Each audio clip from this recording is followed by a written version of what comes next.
Every complaint you've spoken out loud today left a mark on your biology. And you probably didn't notice because the damage looks exactly like normal life. Fatigue, brain fog, a low-grade irritation you can't quite source. There's a principle older than most religions that explains why this happens, and it has nothing to do with positive thinking or gratitude journals. If you've been wondering why certain patterns keep recurring no matter what you do, the mechanism behind it is simpler and more uncomfortable than you'd expect. Thousands of years before modern psychology, a set of teachings emerged in ancient Egypt and Greece, attributed to Hermes Trismegistus. The first and foundational principle among them is called mentalism. Its core claim fits in a single sentence: the universe is mental in nature. Everything that exists, every condition, every circumstance, every object you interact with, all of it participates in and arises from mind. The physical world behaves like a thought held in a larger consciousness. Now, you can debate the metaphysics all day, but something strange happens when you test this principle against what modern research actually shows about the brain and perception. The overlap is uncomfortable. Your brain processes roughly 11 million bits of sensory data per second. You consciously experience about 50. The system selecting which 50 make it through is shaped almost entirely by your mental habits. What you focus on, what you repeat internally, what you expect. Complaining trains that filter with surgical precision.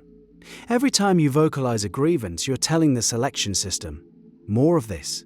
Find more evidence that things are broken. Researchers at Stanford found that 30 minutes of exposure to complaining, even just listening to someone else do it, physically damages the hippocampus, the region responsible for problem solving and memory. The organ you need most when life gets hard is the first thing complaining degrades. Run that math across years of daily grievances. The erosion compounds, and the principle of mentalism would predict exactly this. If mind is fundamental, then the content of your mental activity shapes the substrate it runs on. You're authoring the hardware with the software. Most people assume their thoughts reflect reality. Mentalism says your thoughts are generating it, or at minimum selecting which slice of an infinite reality you get to inhabit. So what does complaining actually do inside this framework? Every complaint is a declaration of powerlessness, wrapped in the language of observation. Traffic is terrible. My boss is impossible. The economy is destroying everything. Each one feels like you're reporting on the world, describing what's out there. But the principle of mentalism frames it differently. You're issuing a creative instruction. You're telling the mental fabric of your experience, make this real, sustain this, build more rooms in this house. The ancient Hermetic teachers called this correspondence, the second principle, which follows directly from mentalism. As above, so below. As within, so without. Your inner monologue and your outer conditions are mirrors. They have to be.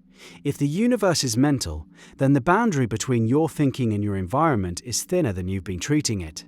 Here's where it gets personal. Think about the last week. Pick the thing you complained about most. Now trace the timeline backward. When did you first start noticing it? You'll almost always find the same sequence. The mental pattern preceded the external evidence. You started expecting the problem, scanning for it, narrating it to friends, and the situation calcified around your attention like calcium around a drip. This works in a measurable physiological loop. When you complain, your body releases stress hormones. Those hormones shift your perceptual bias towards threat detection. Threat detection makes you notice more problems give you more material to complain about. The loop tightens. A Hermetic teacher from the 3rd century and a cognitive behavioral therapist from the 21st century would draw the same diagram. They just label the arrows differently. But the truly destructive part runs deeper than mood or perception. Complaining becomes an identity. This is where most people underestimate the damage. You start as someone who occasionally voices frustration. Understandable, human. But repetition converts actions into traits. Each complaint is a vote, and after enough votes, the tally defines you. You become someone who sees what's wrong. A person shaped around the habit of diagnosis without repair. The Hermetic tradition has a word for this kind of solidification. They called it coagulation. A mental pattern hardens into a fixed state. Fluid becomes sight. And once your identity coagulates around complaining, you stop experiencing it as a choice. It becomes the water you swim in. The people around you adjust. They either join the chorus or they leave. And the ones who leave are almost always the ones whose mental patterns were pointing somewhere you're no longer aimed. Think about that friend who moved away and built a different life. You probably explained it as luck, timing, circumstance. Mentalism offers a less comfortable read. They changed what they were mentally rehearsing, and the rehearsal rewrote the stage. Now, critics of this framework raise a fair point. Telling people their complaints create their reality can slide into victim blaming. Someone dealing with genuine systemic injustice or chronic illness isn't manifesting their suffering through bad mental hygiene. And that objection deserves respect, because it's partially right. External conditions are real. Structural forces are real. A person born into poverty didn't think themselves there. But the principle of mentalism operates on a different axis. It doesn't claim you chose your starting position. It claims your mental habits determine what you do with it and what you perceive as possible from inside it. Two people in identical circumstances, one rehearsing what's broken, one rehearsing what's available, they will make different decisions, notice different openings, attract different collaborators. Over 5 years, their lives diverge so far they look like different experiments. Same starting conditions. The practical application is less about forced optimism and more about mental discipline.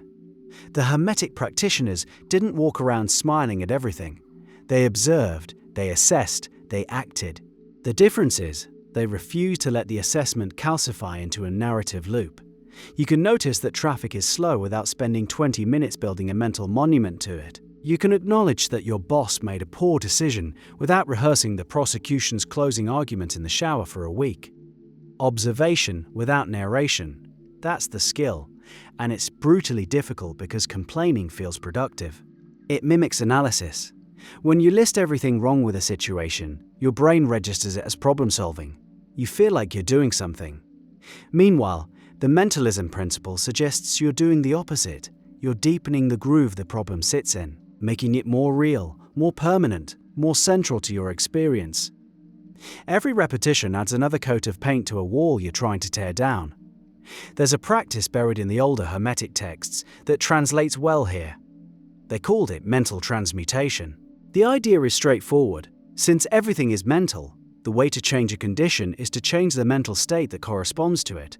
You take the energy you'd spend complaining about a situation and redirect it toward the mental state of the outcome you'd prefer. You stop describing the prison and start rehearsing the exit. The modern equivalent shows up in performance psychology, where athletes who mentally rehearse a movement activate the same motor cortex regions as athletes physically performing it. The brain treats vivid mental rehearsal as partial experience.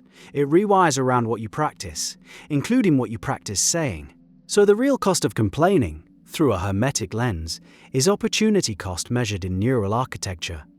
Every minute spent in a complaint loop is a minute your brain spends building infrastructure for a reality you say you don't want. The mental blueprint becomes the lived experience, and the lived experience feeds back into the mental blueprint. Above and below, locked in a spiral, moving in whichever direction you've been pointing, without realizing you were pointing at all. The ancient teachers encoded this understanding in a single line that survived thousands of years of translation, and survived because it's almost impossible to misunderstand. The all is mind. 3 words. Every Hermetic principle that follows — correspondence, vibration, polarity, rhythm, cause and effect, gender — rests on this foundation. If you get mentalism wrong, every other principle collapses. And the fastest way to get mentalism wrong is to use your mind as a complaint engine, while expecting the output to look like the life you actually want. You already know the shape of this. You've watched someone close to you spiral. The complaints getting louder, the world getting smaller, the options getting fewer, and you could see the loop from the outside even though they couldn't see it from within. You've probably been inside that loop yourself. Felt the walls tighten. Noticed that the more you talked about the problem, the more permanent it seemed to become. That wasn't coincidence. That was architecture. Your words were the blueprint. Your repetition was the construction crew, and your attention was the funding. The building went up exactly as designed.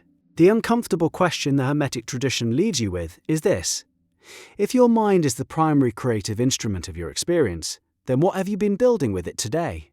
Not what you intended to build, what you actually built, word by word, complaint by complaint, repetition by repetition.